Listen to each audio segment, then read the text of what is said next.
So mga amiga, ngayong araw na ito wala akong pasok ngayon.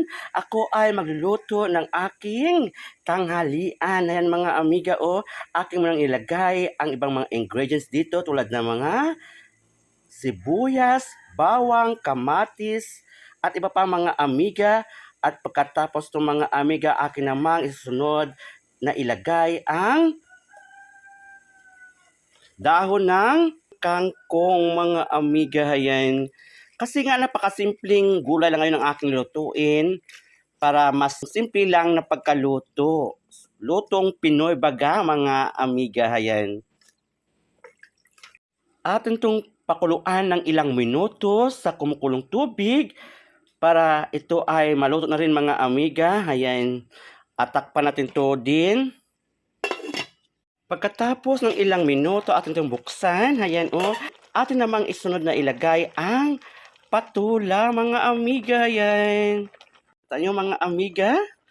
Ito lang kasi ang gusto kong mga gulay. Napaka-fresh. Simpleng gulay dahil nga malaking tulong ito sa ating katawan, lalo na sa ating kalusugan dahil ito nabibigay ng masustansya na siyang ating kailangan mga amiga. Ayan mga amiga, pagkatapos ito atin naman takpan ulit at pakuluan ng ilang minuto. At pagkatapos ito atin buksan ulit mga amiga. Ayan di ba? Atin namang lagyan ng konting asin. At takpan natin ulit mga amiga para ayan, upang ito ay kumulo ng lalo mga amiga. Ating buksan ulit mga amiga. At atin naman itong halu-haluin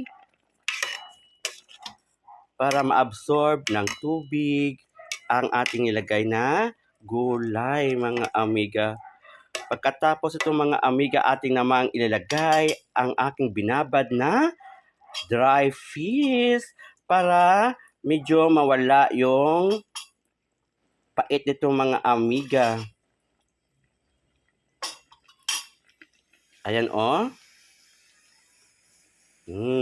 di ba mga amiga? At pagkatapos itong mga amiga, ating takpan ulit para kumulo at mapasama ang ating nilagay na dry fish. Mga amiga, ating buksan ulit at lagyan ng iba pang mga ingredients na ating kailangang ilagay dito mga amiga para may konting sarap at mas masarap pa mga amiga. Kasi nga atin itong ilagyan ng kompletong mga ingredients na sakto lang para din sa ating niluluto mga amiga. Di ba? At pagkatapos itong mga amiga, ating takpan ulit upang kumulo ng ilang minuto. Ayan, mga amiga, ating buksan ulit. Okay na. At lutong-luto na, mga amiga. Ayan, tingnan nyo, napakasarap nito, mga amiga. At ngayon, atin nang ilagay sa ating bowl, mga amiga. Unahin muna natin itong gulay na ito, ilagay sa atin sa bowl. Ayan, mga amiga, diba? Napakasarap ito. Fresh na fresh, mga amiga. Bago natin kunin at ilagay ang ating dry fish. Wow, mga amiga. Diba? Napakasarap ito. Ayan. Ayan, mga amiga. Ito na po ang ating nilutong ulam. Napakasarap nito. At sure ako na marami ang aking makakain ngayon. Kasi nga, paborito ko talaga ang itong klaseng mga luto. Fresh na fresh. Ayan, tingnan nyo diba mga amiga, ito ay napakasarap kainin para sa ating sarili, sa ating kalusugan na kung saan ito ay bibigay na ang lakas at masustansya. Bye-bye mga amiga, and see you again for my next video. Love you all mga amiga. Please like and share. Bye-bye!